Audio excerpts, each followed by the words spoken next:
دوستان عرض امیدم منیگوری من برید. رحمتی بر خاطری امیدواری من برید. زندیاری شهر تگم شهریاری من کجاست؟ لطف آورید و مرا بر شهریاری من برید.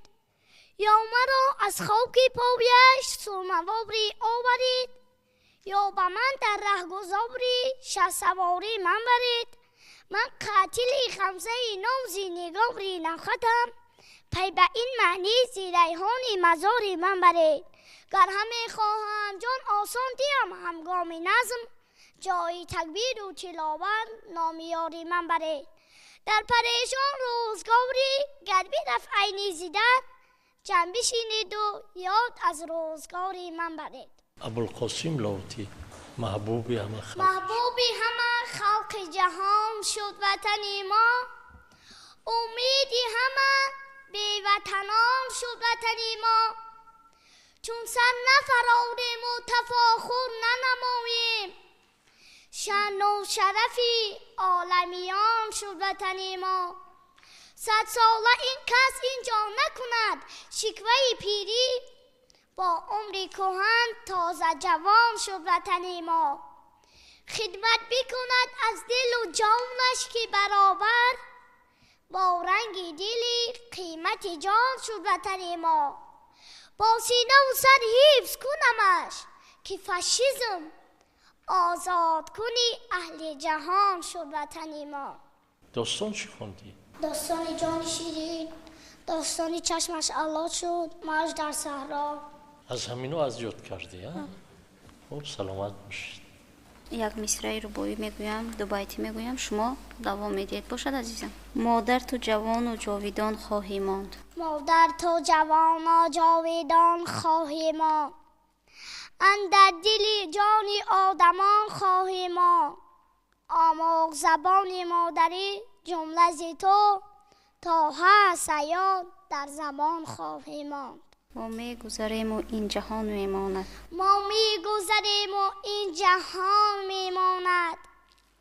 این عالمی پیر جاویدان میماند. بگذر ز دستی هر نیک و بدی، در دفتر زندگی همان میماند.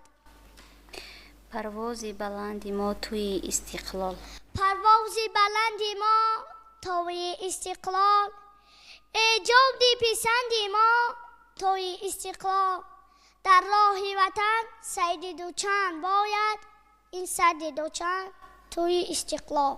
شما از نصر مکتب کهنه خوندید ها؟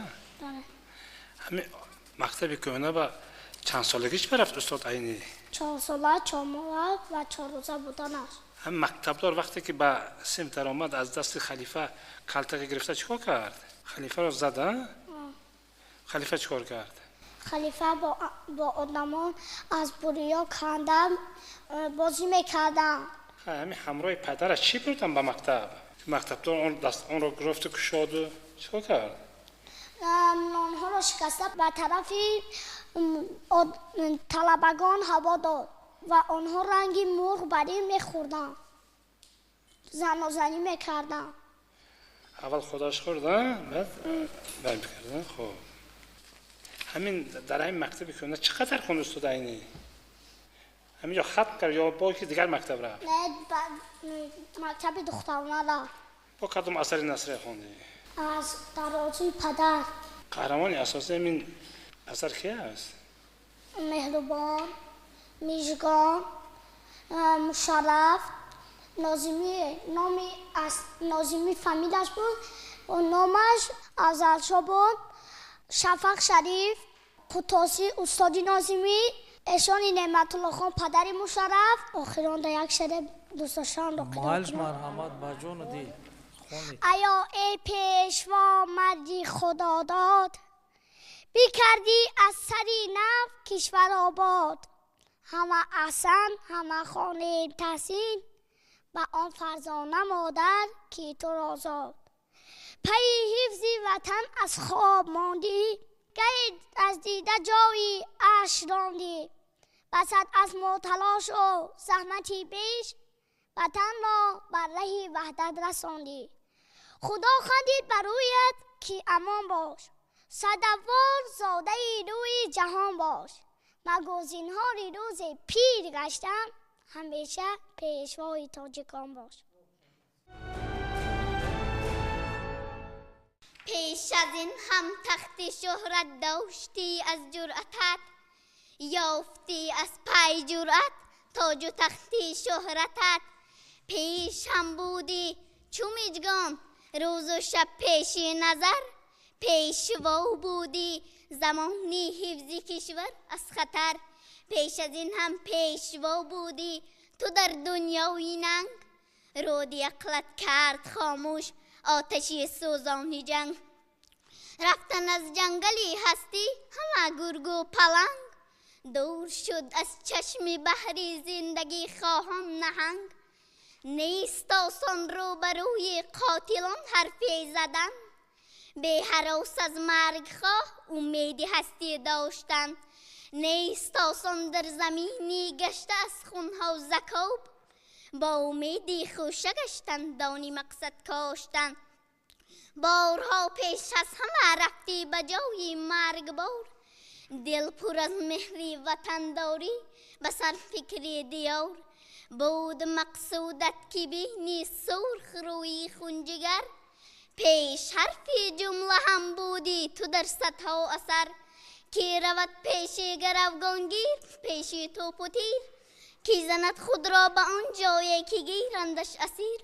در چنین ره جان جدا در لرزه آید تن جدا، یک محافظ داشتی زور از همه بود آن خدا. بارها بنشسته بر طیاره های پرزیبار، نخل های نادر آوردی ز هر ملک و دیار.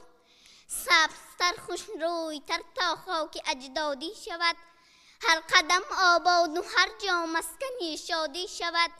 بارها رفتی به نزدی مردمی ره انتظار، در همان روزانی ناخوبی هوا با چرخ با زبان گرچه نمی گفتند بدخواهان ز شرم، لیک می گفتند در دل آفرین نام تلال.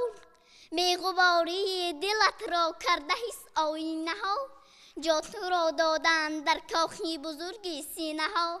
هر کجا که لشکری مهری تو را می دیدند، می کشیدن نوحی حسرت دست دست کینه ها.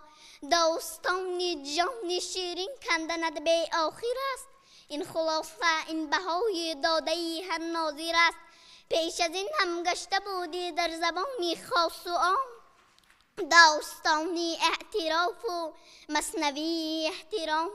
لیک ارزی می رنجبرهای حزب و هر وکیل، داستان بودن هر حرفش سرشکی چشم و دل. بعد از آن اندیشه های برد شخصی گم شدن، خودپرستان هم پس از این گفته ها مردم شدن. منفیت های وطن ملت همه جا را گرفت، جوفروشان نیز چشمی مهر بر گندم شدن. کی نمی خواهد که گردد زندگی آسوده تر، کی نمی خواهد که بیمی براید به سفر. کی نمی خواهد که شادان کودکش بازی کند، کی نمی خواهد زیباغی عمر خود گیرد ثمر. کی نمی خواهد که باشد زندگی مثل بهار، از خزان بیزار می باشند باغ و کشتزار. جنگ سوزد خانه های بخت را با آتشش، کی نمی خواهد که باشد صلح و وحدت پایدار. این همه امیدها را درک کردی خوبتر، جان فدایی کرد در ره تو را محبوب تر. ها جای جزاها را ز نو بگرفتند، جشنها جای عزاها را ز نو بگرفتند. در ره تدبیر جویی نیز بودی پیشگام، داشتی در سرخطی امدادگرها جام و دام. به کسان را کس تو بودی هم یتیمان را پدر، شهد می کردی مهیا بهر هر یک تلخکام. در دیاری خاکساری نیز بودی پیشوا، دردی مغروری از خود رفته را کردی دوا. نیست از عیش جهان امروز پنهان رازها، بشنود گوشی سیاست ها همه آواز ها. پیشتر از ما تو را هم پیشوا می گفتند، در دیار چین و ماچین، در عرب، در امریکا. پیش از این هم پیشوا بودی هزاران قصه ها. حرف گویند از باب که داری قصه ها، که همان کاری که تو دستش زدی اجرا نشد، که همان تار زدی ناخون خوشاوا نشد. راه گفته راه های می خطر پیدا شدن، نقب ها و جاده آسان گذر پیدا شدن. برق گفتین گشت پیدا ناب های به مثال، یک خطی احسان جنوب را کرد پیوندی شمال. پشته های خفته گشتن در سخایت باغزار، در حیاتش باری اول شد بیابان باغدار.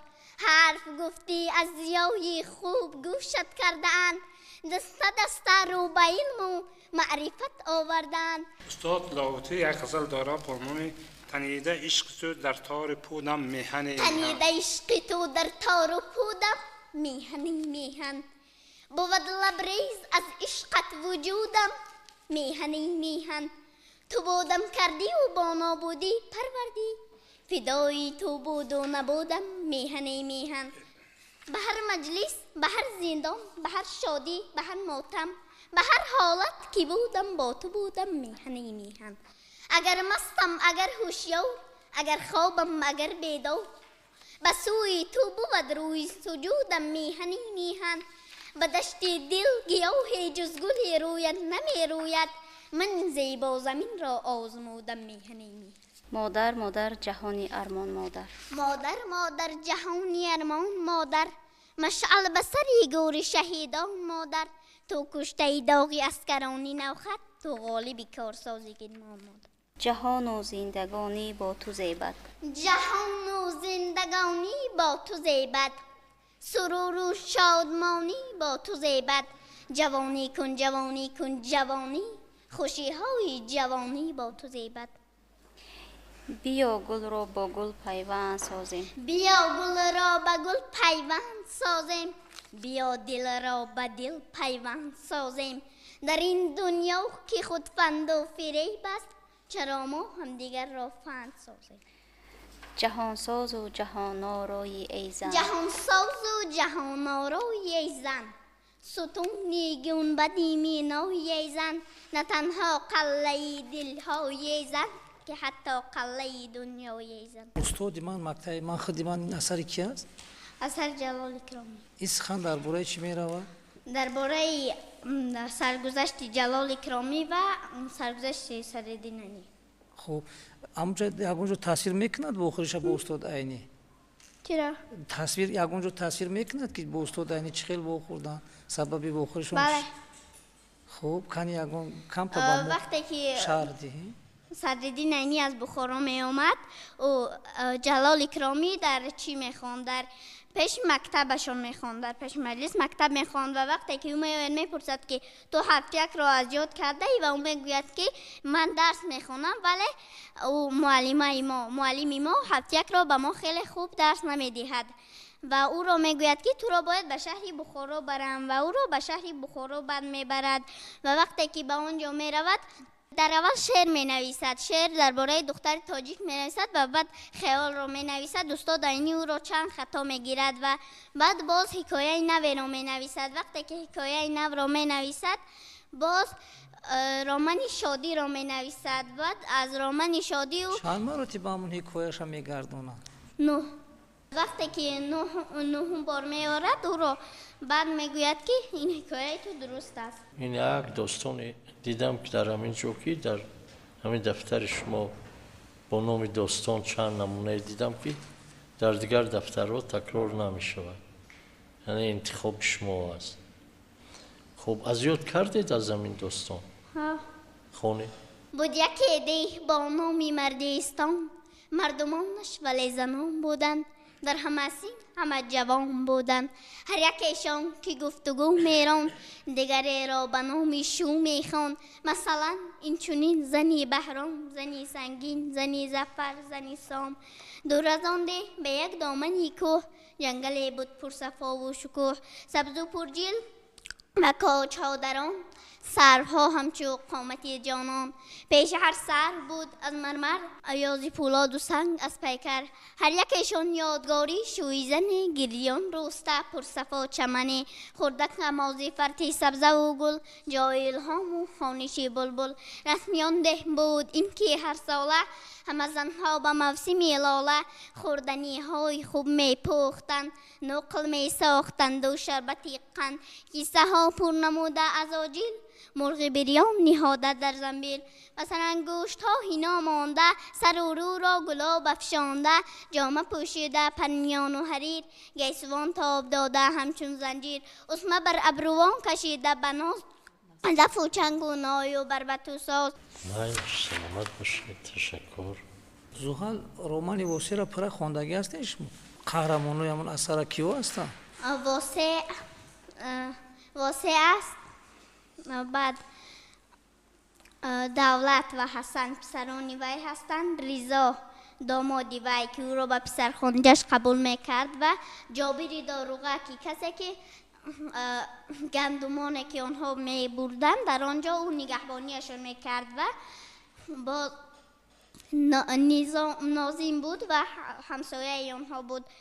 و سنگلی شوهری فاطمه خواهری واسه بود که واسه او را به برادرخوانجش قبول کرده بود. دختری واسه چی نام داشت؟ گلیزار. дар бораи роғун шеър медонӣ? زمین مبارک به دامان کوه، سراسر بلندی سراپا شکوه، سرازیر از آن چشمه های زلال، به دامان دشت و به بالای آب. رهی آب نور و رهی خاک نور، زمین را کشاید زی افلاک نور. زی نور است خوانا خطی سرنوشت، زی نور است افشا کسی خوب و زیشت. زی نور است آتش، زی نور است آب، زی نور است این خاک را دهد آب و تاب. زی نو ساخت باید وطن را زی نو، برایش تن و جان بباید گرو. از این جمله راغون سرآغاز شد که هر قطره آبش پر از راز شد. اگر چرخی راغون بچرخاند سر، چرخان پیشی قضا و قدر. مخالف براغون نبود اندکی، کشیدن نقشه چنان هر یکی. که نیرو و نور است و سرمایه، به جز تاجیکستان به همسایه است. و شما موفقیت بروری کو.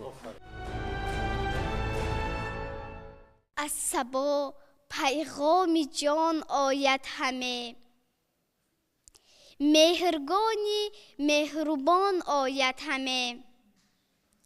با هزاران که فریدونی چنار، زرفشان در بوستان آید همه. بال از برگ گل بگشاده است، چون همای پرفشان آید همه. می چکد خون از دو رخساری انار، لعل لبانش عیان آید همه. هرچی پنهان داشت از ما تا کنون، این زمانش بر زبان آید همه. رفت ماه تیر و آمد ماه مهر، مهر به تیر و کمان آید همه. حافظ از شیراز و سلمان از عراق، بیدل از هندوستان آید همه. هر کی مهر پرورد در مهرگان، سوی شاه مولیان آید همه. روایت سعدی از صوت ملازادش ما با پراکی خوندید بچه جان؟ بله. با پراکی خوندیدم. در همین اثر یک ابراز است با نام سلطان علی خان. بله. کی هست؟ معلومات داده میتونید درباره همین؟ بله. سلطان علی خان آدمی بای همان محله بود. روز او هر شب ҳар шаб дер аз маҳал мегузашту бачагони ҳамон маҳал ӯро диданд, ҳар чиз мегуфтанд, бо ӯ қад ба қад мегирифтанд, ҳар гуна корҳоро мекарданд. چه به همه میکردن بچه جان؟ سببش چی است؟ ӯ ҳар шаб шароб мехӯрд, маст мешуд ва бачагон бо ӯ ҳар гуна масхара мекарданд, ӯро аз қафои ӯ давутоз мекарданд, бо санг мезаданд. бале, бо санг мезаданд ва ин барои бачаҳо як шавқе буд. рӯз то рӯз масхара мекарданд, ҳар гуна бо санг мезаданд ӯро. эй монда қадам ба роҳи мактаб, эй монда қадам ба роҳи мактаб, олист мақому ҷои мактаб. мактаб сабаби ҳаёт бошад, мактаб сабаби наҷот бошад. мактаб ба ту ақлу ҳуш бахшад, мактаб ба ту саду нӯш бахшад. бархезу гузор хоби худро, баргир ба каф китоби худро. рав аз ҳама пештар ба мактаб, шавқ аст туро агар ба мактаб, сайе бинамову илму одоб. бештар зи шарики хеш дарёб, то дар ду ҷаҳон азиз бошӣ, бо донишу бо тамиз бошӣ. шаҳаргоҳон ки булбул дар наво шуд. суруди мактаб аз устод садриддин айнӣ. саҳаргоҳон ки булбул дар наво шуд, гул аз шодӣ шукуфту ғунчаво шуд. шумо эй булбулони боғи мактаб, саҳаргоҳон чаро хобед ҳар шаб? шумо ҳам дар наво оед бояд, ки то аз боғи маънӣ гул кушояд. саҳаргоҳон гулистони дабистон, тароватбахш бошад чун гулистон. чаро аз ин гулистон гул начинед? чаро дар кунҷи бекорӣ нишинед?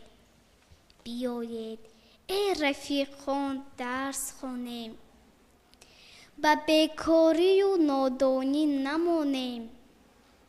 ба олам ҳар касе бекор гардад, ба чашми аҳли олам хор гардад. саломат бошед ёсиманҷон, хуш омадед.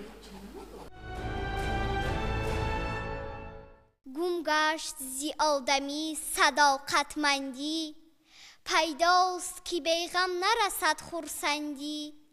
бо аҳду шикастагон макун пайвандӣ, зеро ки дар ин замонаи пурфандӣ, хуштар зи китоб дар ҷаҳон ёре нест.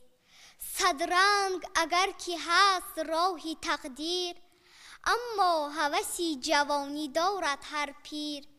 бо рӯзаву берӯза биҷӯяд тадбир, дидем ба ҳар давр ки бар шоҳу фақир. хуштар зи китоб дар ҷаҳон ёре нест, рози дили худ ба кас кушодан мушкил. бовар накунад рӯ дигар бар соҳил, ақл аст ба оқилон чу ҷаҳли ҷоҳил.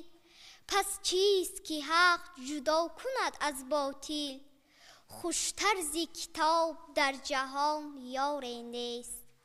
аз ҳар нафасе кашида осоре нест, бар ҳарфи диле гӯши талабгоре нест. инсоф дигар дар сари бозоре нест, вақте ки ба ҷуз вақт ситамгоре нест. хуштар зи китоб дар ҷаҳон ёре нест. ғазал аз устод низом қосим бо номи ормон. ҷавониро фидо кардам, диёрам то ҷавон бошад. гузаштам борҳо аз ҷон, ки ҷонаш дар амон бошад. чу аз ҳар ҷонибе сӯи ватан боди хазон омад. баҳорамро сипар кардам, ки эмин аз хазон бошад. ман аз ин сарзамин تیر و کمان را دور بنمودم که دایم در سمایش پرجلا تیر و کمان باشد. قسم با شیر مادر خورده ام در نزد خلق خویش که بخت و راه عمرش همچو شیر مادران باشد. دل و روی کشادم را به دنیا پیشکش کردم که اندر کوچکم در چشم دنیا بیکران باشد. به منبرهای بالای جهان بردم زبانم را که خلق خوش زبانم با جهان هم زبان باشد. مرا هر باغ پیغام است از گل کردن دلها، مرا هر مزرعه سبز زی سرسبزی نشان باشد. بود نان ریزه و نانی وطن بالای چشمانم، دلم هم راز پیران و انیسی طفلکان باشد. کنم تاجی سری دنیا دلارا تاجیکستان را، زی تخت و تاج این دنیا همینم آرمان باشد. داستان‌ها چی خوندی؟ از داستان‌ها داستانی جان شیرین، سیاهی هند، موج‌های دنیپر. از موج‌های دنیپر 5 موجش را از بر نمودم. 5 موج. کدام‌ها؟ موج در پیشانه پاک ترس، موج در صحرا، موج آدم، موج خنده، موج برادری. الان موج برادری رو خونی. 2 پارچه از داستان از بر نمودم. پاره از داستان قشلاق طلایی و گهواره سینای مومن قناعت. الان موج برادری رو خونی. به دیده نقش روی تو، به گوش گفتگوی تو، هنوز از دماغ من نرفته است بوی تو. به جای دور می رود دلم همیشه سوی تو، شدم کلان و آمدم کنون به جستجوی تو. برادرم برادری به جان و دل برابرم، زمین اوکراین را زی سر و بر قدم زدم. به هر دیار دم زدم، به هر مزار دم زدم. زی لوحه های مرمرین به حرص جسته نام تو، بکافتم نیافتم نشانی ناعیانی تو. برادرم برادری به جان و دل برابرم، زمانی کودکی من تو از همه کلان بودی. میانی اهل ده ما جوانی پهلوان بودی.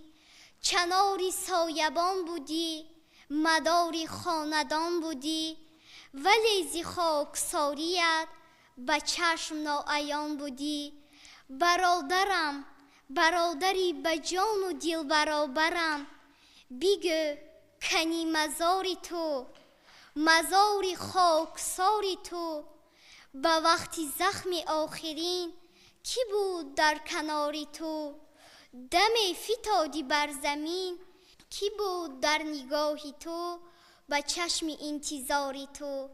برادرم برادری به جان و دل برابرم، به وقتی جستجوی من، به وقتی جستجوی من، به سوی من بروی من. کشاده بود هر دره به هر دره برادره، اگر تو را نیافتم بیافتم در این مکان. هزارها برادران برادرانی جاویدان. برادرم برادری به جان و دل برابرم. باز کدام داستان بیتت خوندی؟ داستان جان شیرین و سیاهی هند. باز پارچه از داستانها قشلاق طلایی و گهواره سینا. از گهواره سینا کدام پاره رو از یاد کردید؟ اولش را از یاد کردم، پاره اولش را. تا سحرگاه ستاره میچون. بله. تیفل در گهواره میچون. بله. تا سحرگاه ستاره می جنبید، طفل با گهواره می جنبید. در نگاهش سمایی پراختر از کران تا کناره می جنبید.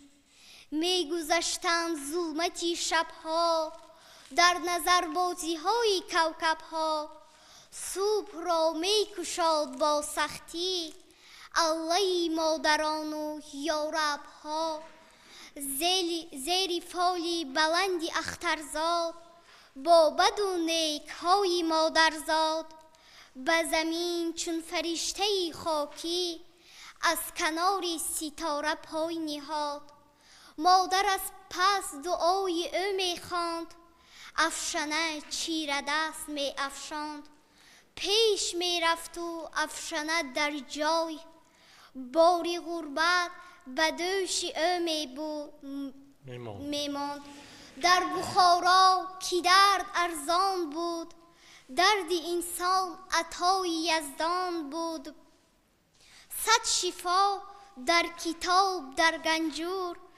بسته چون گنج‌های سامان بود آمد و در گشاد زندان را کرد در بر کتابی درمان را در دل مهر پروری تاجیک جای بنمود هند و یونان را شمع و سینا برای مطلب‌ها یار بودند شب همه شب‌ها سوخت از وصل شمع پروانه سوخت او در وصال کوکب‌ها ذره ذره فزود و شست آمد آسمانی بلند پست آمد.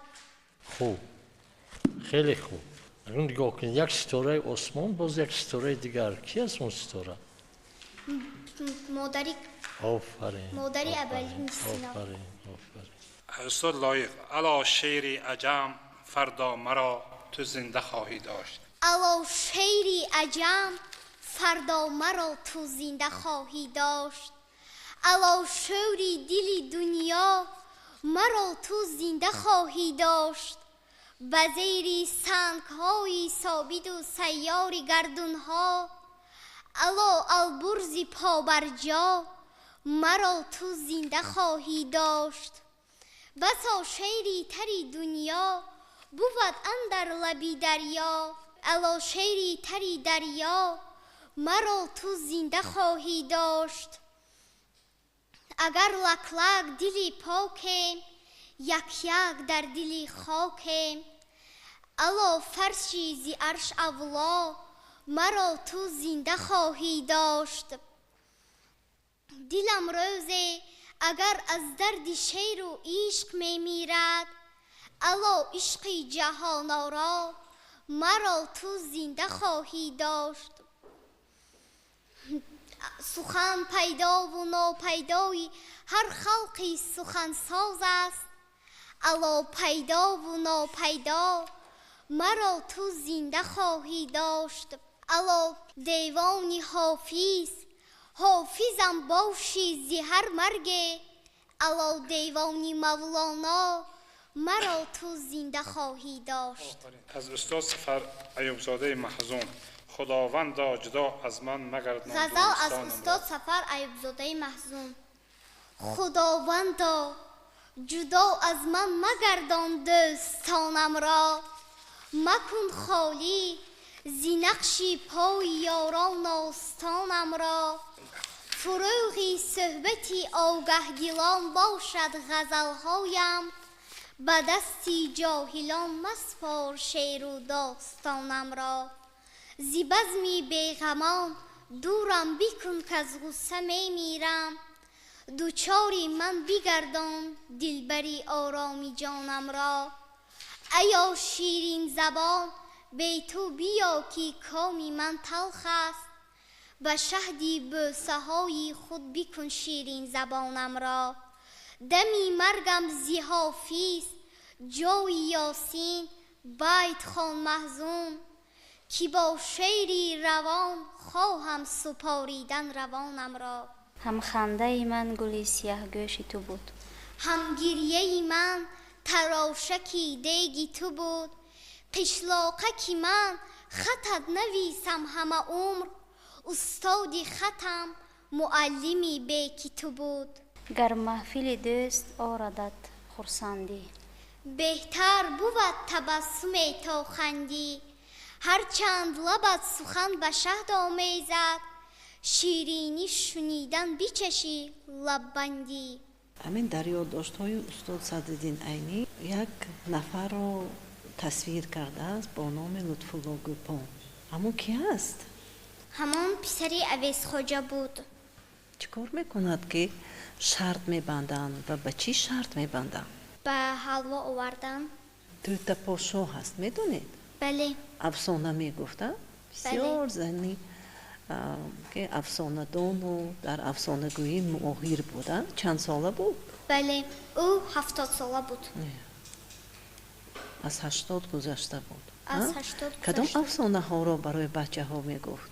афсонаҳои ятими доно ва бои фиребгари нодон. боз муллобачаи қашшоқ нақл карда буд. вақте ки бачаҳои деҳа бисёр ӯро ғам медиҳанд, кадом афсонаҳоро мегуфт ки бачаҳо метарсиданд ва мерафтанд аз пешаш? афсонаҳои деву аҷинаро. деву аҷинаро. бале. саломат бошед. раҳмат.